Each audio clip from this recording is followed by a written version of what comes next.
today is also about paying tribute to a woman who fought for freedom.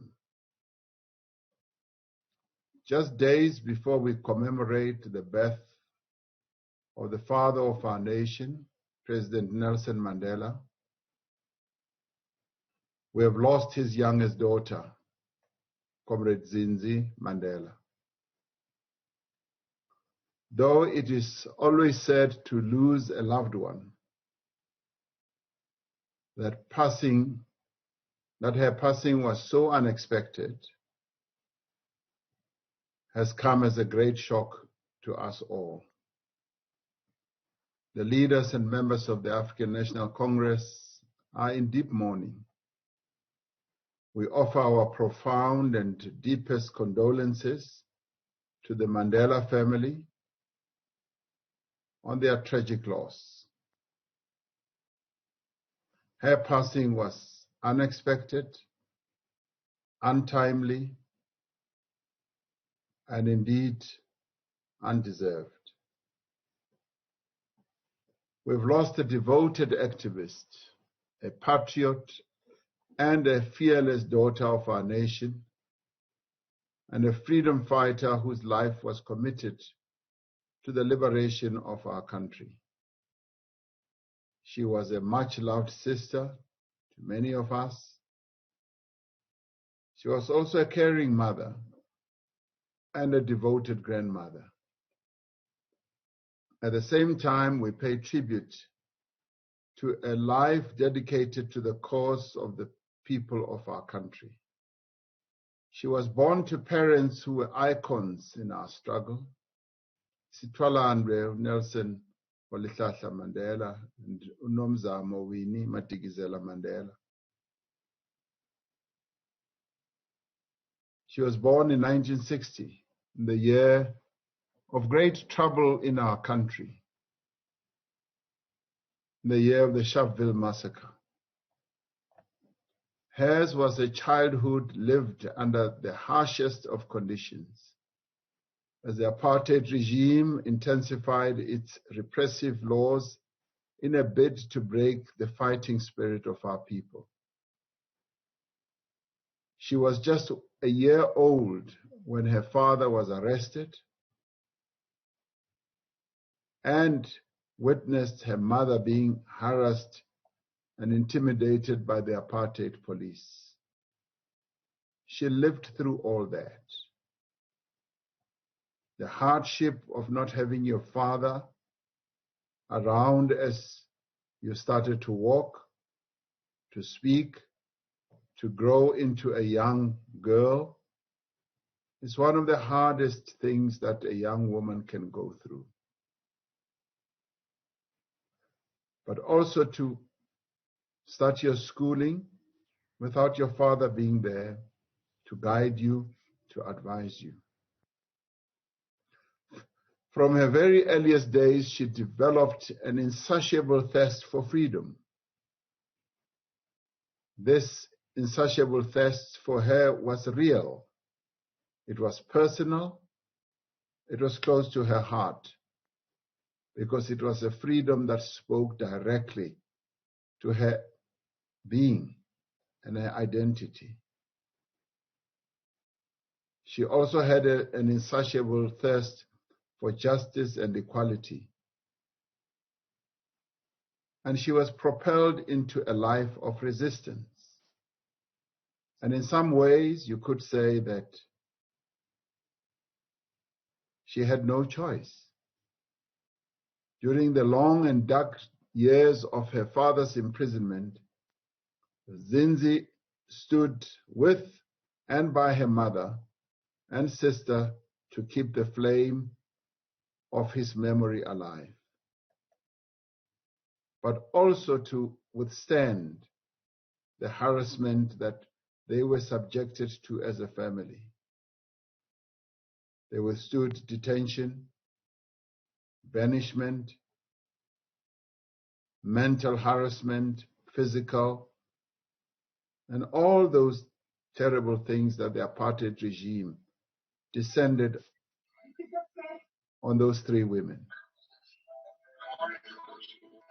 Who can forget the moment at the Jabulani Amphitheater in 1985 when she stood up to read a letter from her father rejecting PW's voters' conditional offer to release.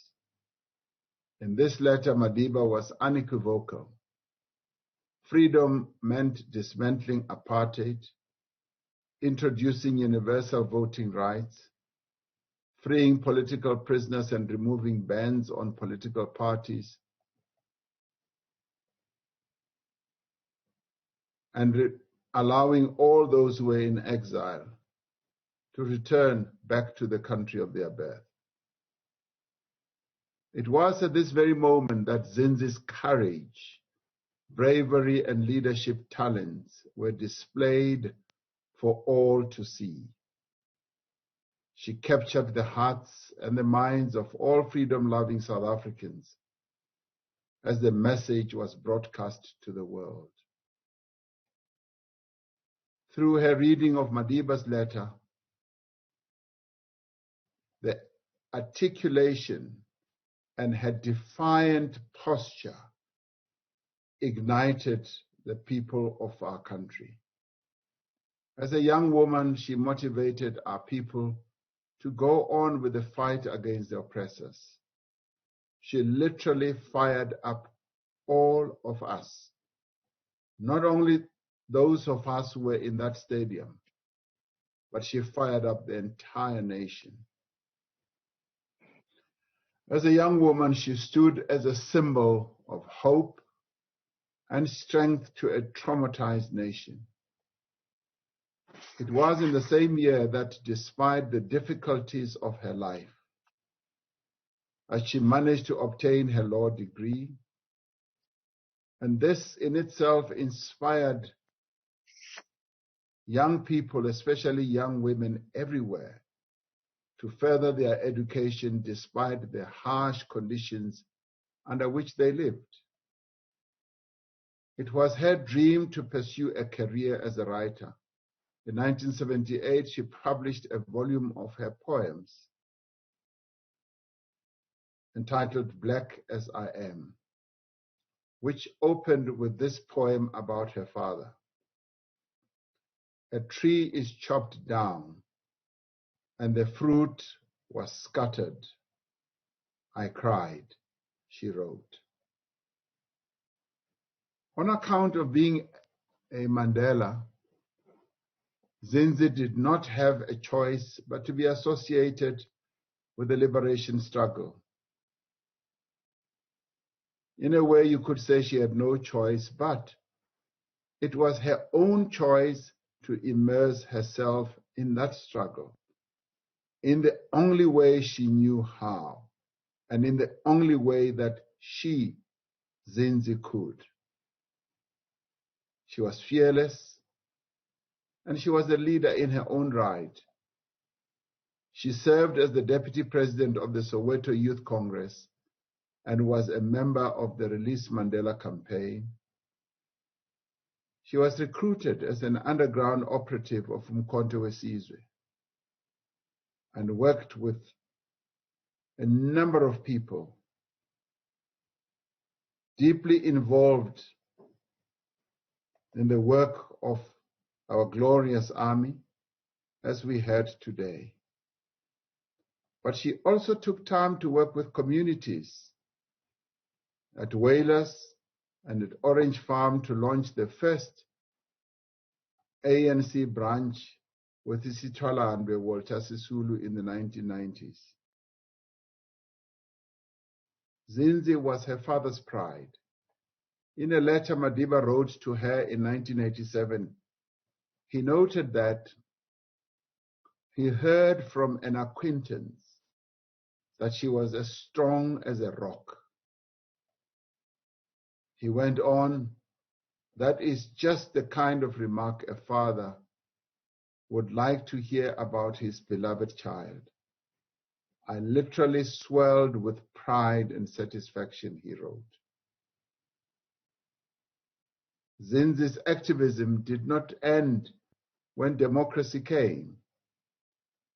She remained committed to realizing a South Africa founded on equality and human dignity, and did not hesitate to speak forthrightly about the many challenges our country faced.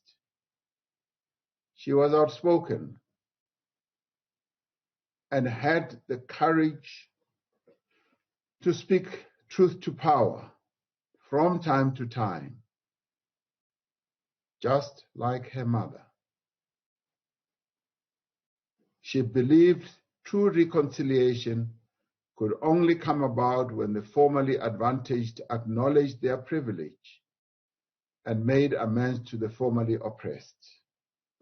She repeatedly called for a shift of mindset on the part of all South Africans to be conscious of the plight of the disadvantaged and to play their part building a society in which all people are free from want and hunger.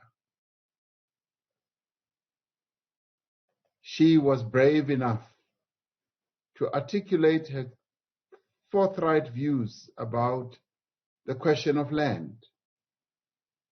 She did believe that indeed land was a key determinant of how our people would finally get their economic freedom.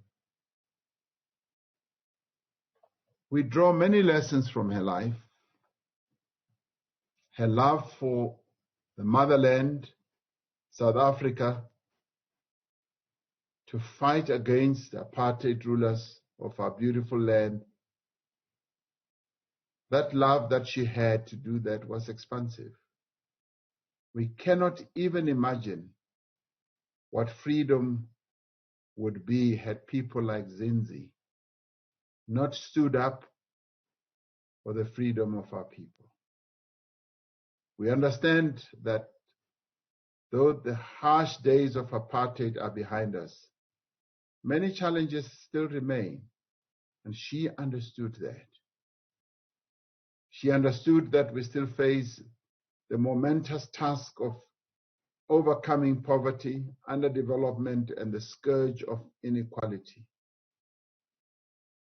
But she also understood that there was another fight and struggle we had to wage, which is against gender-based violence.